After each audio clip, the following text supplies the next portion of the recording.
There's so much that's been made, Adam, about the tush push play. Should it be Yeah. in the league? Should it not be in the league? Now that we're kind of back focused on Philly. I mean, where do you come down on this, and how much weight does Sirianni's comments yield when it comes to what the league's ultimately going to do about this? Yeah, what's funny, you have to select which week he talks about it. So when you talk about Nick Sirianni, the head coach, we don't know exactly whose idea it was to bring in the so-called tush push in, but it works. And I kind of laugh.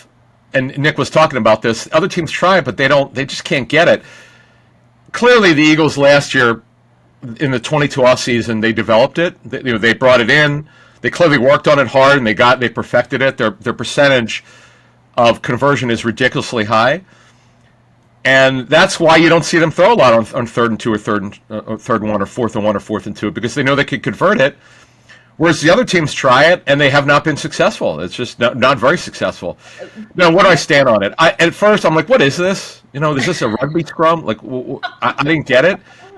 But it's legal, okay? It's legal. There's nothing wrong with it. Now, the way it's going to work, folks, just to correct people, you can't change rules in season. This will go to the competition committee for a safety issue. The other clubs will probably complain about it. They'll probably send video. The competition committee will go through their own video and see where it comes down. Look, hopefully nobody's going to get hurt. But the bottom line is, when you see it, it's too professional. I'm not a homer. I don't root for any teams. Yes, I live here in Philly, and I've covered the Eagles for over 20 years. But you're right, I cover the entire league. It is kind of funny to talk to old school people around the league who think it should be outlawed. I kind of laugh. I'm like, well, why? What? It's just different. I think Carolyn, what happens in this business is when you see something that you haven't seen before, you're skeptical, like, well, what is this? Why aren't other teams doing it? It must not be right. Well, that's really what we're getting here.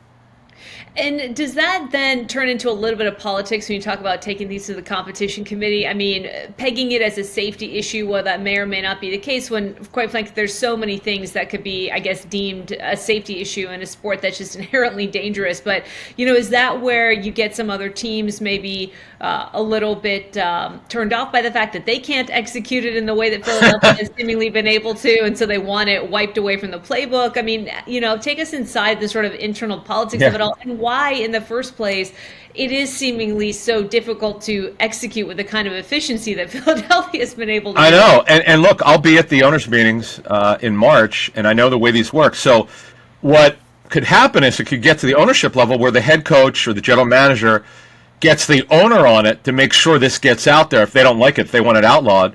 So that could happen. But it goes to the competition committee. And here's another thing that we don't hear as much, but I know what's going on. There have been some times when it very clearly, it hasn't happened a lot, but you could see, and we also see this with other teams too, when they just have a 4th and 1 where you can push, but you're not allowed to pull the player's jersey, your quarterback.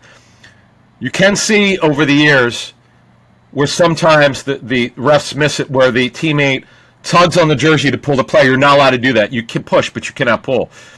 So I'm so interested to see what happens here. But it is funny how it's been a national outrage. Now, I know a lot of media people who are against it. A lot of them say now they think it's a thing of beauty, although there's some old school reporters simply will not accept it. I get that.